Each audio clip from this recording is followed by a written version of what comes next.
Hello and welcome to this short introduction to Hawaiki Keyer 3.0. If you haven't used Hawaiki Keyer before, then this is the video for you. But if you're upgrading from Hawaiki Keyer 2, then follow the link on screen now to watch the video that explains the many new and exciting features in this release. When we launched Hawaiki Keyer 2, we told you it was one of the best keyers you could buy at any price. But with Hawaiki Keyer 3, we've significantly improved on that. Not only have we made it even simpler to use, we've also made it even more powerful and flexible, and we've added a whole load of great new features, so we think you're really going to like the result. We're going to be looking at HK3 in Final Cut Pro 10, but if you're a user of Apple Motion or Adobe After Effects or Premiere on the Mac, the operation is essentially the same in each of the host applications. So you can find Hawaiki Keyer in your effects browser, and you'll notice that there are two versions, one for blue screen and one for green. The shot on my timeline uses a green screen, so I'm going to grab the green module and apply it to the clip. The first thing I want to point out is HK3's unique view system, which has a variety of unique view options that you won't find in any other keyer. And they're all designed to help you get a great key with the minimum of guesswork. In Final Cut Pro 10 and Motion, the view buttons are available here on screen as well as in the inspector, but in the Adobe hosts you'll need to access them from the effect controls. So over here on the left we have the three quick view buttons, so that's Matte, Analysis and Source. Then we have two separate drop-down menus with very many more options. So these two menus are the same as each other, and we can swap between them using this swap button. Or if we hit the dual view button, we can see the two options side by side. So let's dive in and key this shot.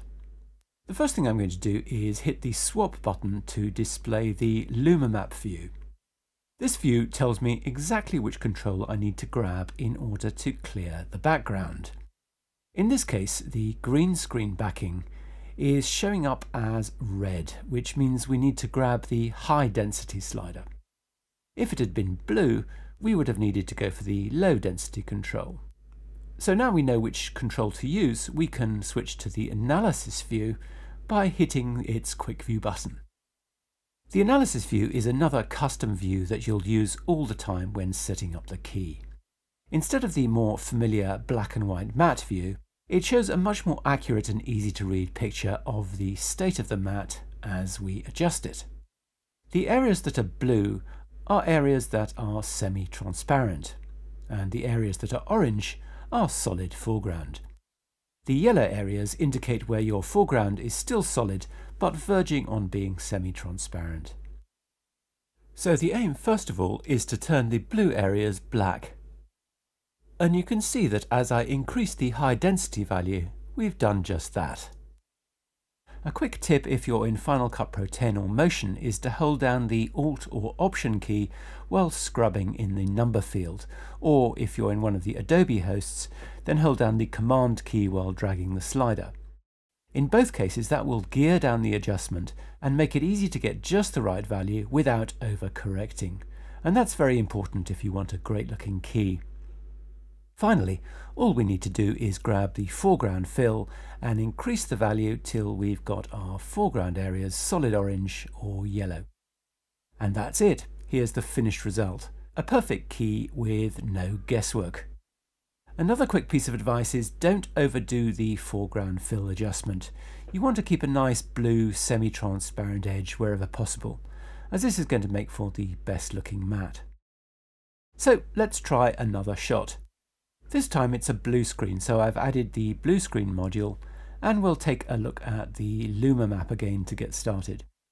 And as you can see, we've got blue rather than red in the backing area, and you'll remember that means we need to go for the low density slider this time. So let's look at the analysis view again and adjust the low density value till our backing area goes black. And with a very small tweak to the foreground fill, we're good to go. So I hope you can start to see how easy it is to work with the Luma Map and analysis views It's all about taking away the uncertainty and guiding you towards a quick, easy and great looking result. By targeting specific luminance values within the backing, HK3 is allowing you to pull a much better and more accurate key. So you're probably thinking this shot looked really easy to work with, but for comparison let's have a look at what the Apple keyer did with it. So now all that hair detail has disappeared and we've got this soft, blurry, unconvincing edge all around. And here's what it looks like using key light inside of After Effects. It's better, but it's still a long way from being as good as Hawaiki Keyer. HK3 is giving you a truly state-of-the-art result, but the great thing is it's really easy to use. And if you want to dig deeper, there's a vast array of amazing features that are there to help you. Okay, it's time to get a bit more advanced. Here's a shot from the open source movie Tears of Steel. Again, Luma Map tells us that we need to go for high density. So let's switch to analysis and make that adjustment. Now I've got to around halfway up the slider, but I haven't cleared this area down here. So I'm going to show you another trick. I'm going to grab the high knee slider just beneath it here and very slightly reduce that value. And what that does is it lowers the threshold for the high density and lets us get at those areas that are slightly less bright. If we switch to the dual view and look at the Luma Map over on the right here, we can see how that works in practice. Adjusting the knee evens out that slightly darker area of the backing. You'll see we also have a knee slider for the low density, and that does the same thing for the low values. So if we just make our usual adjustment to the foreground fill, you'll notice that everything is good apart from the barrel of the gun here, where there's a lot of reflected green coming off the backing.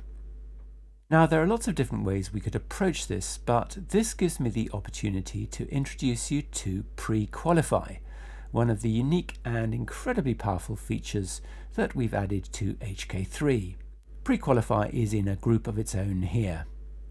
What Pre-Qualify allows us to do is to adjust the balance of the red, green and blue channels independently in both the background and the foreground. And that's a really useful thing to be able to do. The first thing I want to do here is switch over to the RGB Max view so we can assess what's happening with our gun barrel. So this tells us that our green channel is dominant and that's what's causing the problem. So let's switch to dual view and put our analysis view over on the left and the RGB Max view over on the right, and let's look at how we can adjust this. Obviously we could reduce the foreground green, so let's try that. And you'll see it's turning the gun barrel blue here on the right, and it's solidified the gun barrel on the left in the analysis view. So now we just need to reduce the background green to clean up the background. Another strategy would be to increase the foreground blue, so let's try that. And again we just need to reduce the background blue to compensate. But perhaps the best option would be simply to increase the foreground red.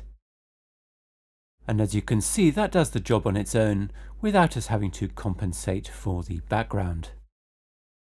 What's happening here can best be explained if we switch over to the Pre-Qualify view, and this shows us a map of the pre-qualified background and foreground areas. Everything that's yellow will be considered foreground, and everything that's purple will be treated as background. As you'll see, we've got some pretty sophisticated controls for adjusting this map. So for example, we can increase the background separation value, and you can see that this intermediate area here now becomes background only, which means we can really fine-tune the operation. But this is probably getting in a bit too deep for an introductory tutorial, so let's move on. You may have noticed that we're seeing through these small holes here where the gun has green lights, and that lets me show you another very useful feature, and that's Matte Cleaner, which we can find down here in the Matte group. So let's enable the Matte Cleaner checkbox. We'll increase the amount and also the fill holes value. And we can pretty easily fill in those holes. And that's despite them being very predominantly green to start with. You've probably also noticed that we've got some tracking marks up here at the top of the frame, and that too we can easily fix by using the outer mat option. Now what the outer mat is doing is giving us a garbage mat for the areas outside our main mat, as we can see if we switch to the outer mat view. The red areas are where the outer mat is taking control and suppressing any unwanted artifacts in our backing.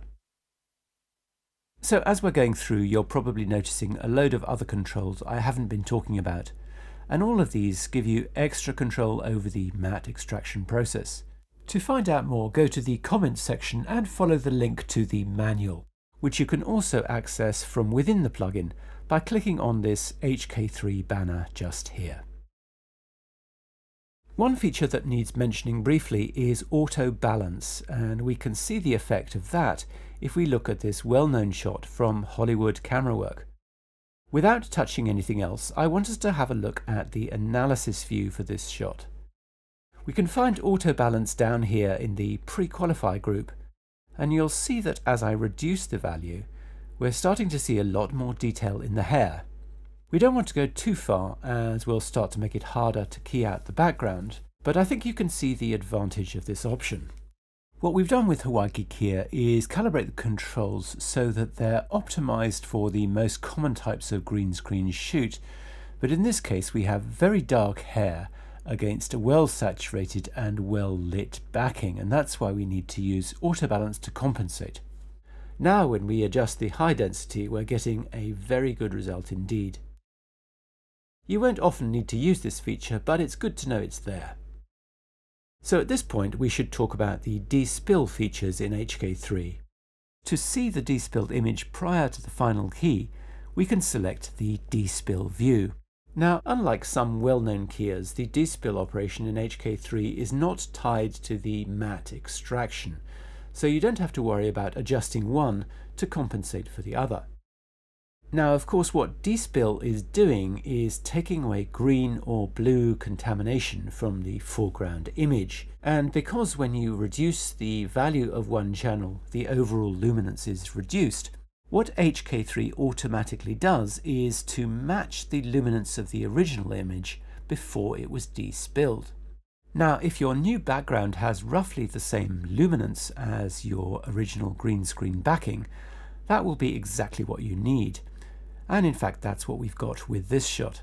However, there will be times when you're wanting to add a darker or a lighter background, and then you'll want to override this default behavior. So you can just grab the auto luminance slider and adjust the result as necessary. But you can also use the brightness control for even more extreme adjustments. Even more useful are the RGB controls, which let you mix your own Despill replacement color. And if you need to, you can even adjust the saturation. To get a better idea of which areas are being despilled, we can switch to the spill map view. So where the foreground is cyan, there's no spill being removed, but the more pink there is, the more intense the despill process. And the spill map view will update as you make changes to the amount, the spill map depth, or the balance. But for a different way of working, you can switch to the spill map overlay view, which is simply your final key with the spill map overlaid as a grid. And this allows you to see exactly which areas are being despilled in the context of the final key. So another really useful diagnostic tool that again helps to take away a lot of the guesswork. The next feature we'll come to is Edge, and here Hawaiki Keyer gives you a whole bunch of advanced compositing features that you simply won't find in any other keyer. So if we switch to the Edge Matte view, we can see what's going on.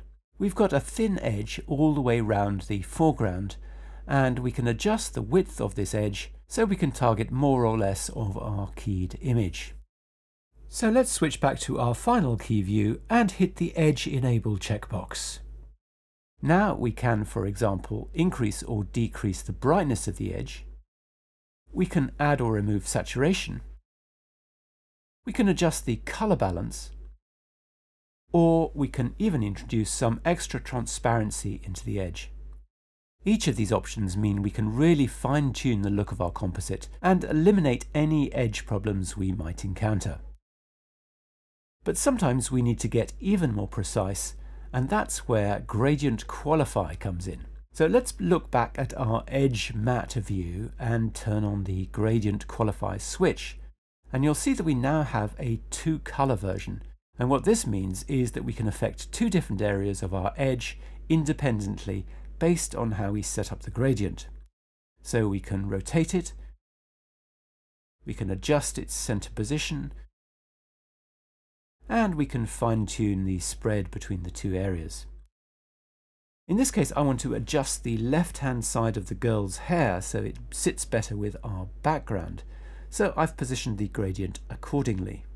And now I can dial up the brightness of the B side of the edge and maybe reduce the blue just a little.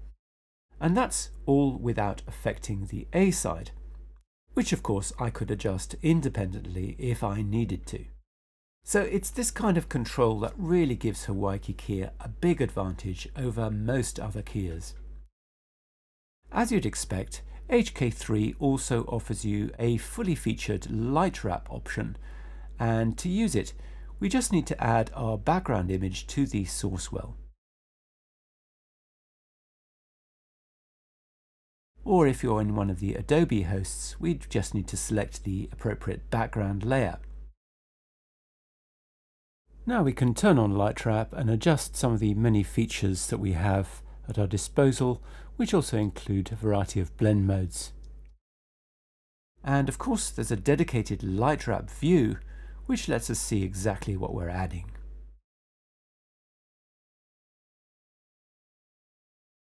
And one other unique feature in this section is an advanced compositing option called Edge Blend, which uses a very thin edge matte that samples a small amount of both foreground and background, and then creates a blend of the two. And this subtle effect makes for a much more natural looking edge and a very professional result. There are plenty more features that I won't have time to show you in depth, but I'd just like to point out that HK3 offers a unique white balance option that uses Hawaiki's state-of-the-art auto-grade technology to deliver outstanding results. So you can either white balance the input to the keyer only, or the final image, or both, and you can white balance using either a white pick or a skin tone pick, and both of these give great results. So in this case I'm going to click on the color swatch, bring us up the color picker, I'm going to select this area of skin here and enable image, and you'll see we've got a much nicer result. So if your footage has a pronounced color cast, it can sometimes interfere with pulling a good matte. So it's very useful to have this feature to help with the process and or improve the look of your final composite. HK3 also has a great built-in color correction system that's extremely useful for matching your foreground to your new background and generally getting the best out of your shot. Because the color correction is being applied to the original image prior to the key, this is going to yield a superior result than if you were to add a color correction after the keyer, which can often make a mess of the alpha channel, and that will show up as undesirable fringing artifacts. So it's great to have Hawaiki's built-in color correction.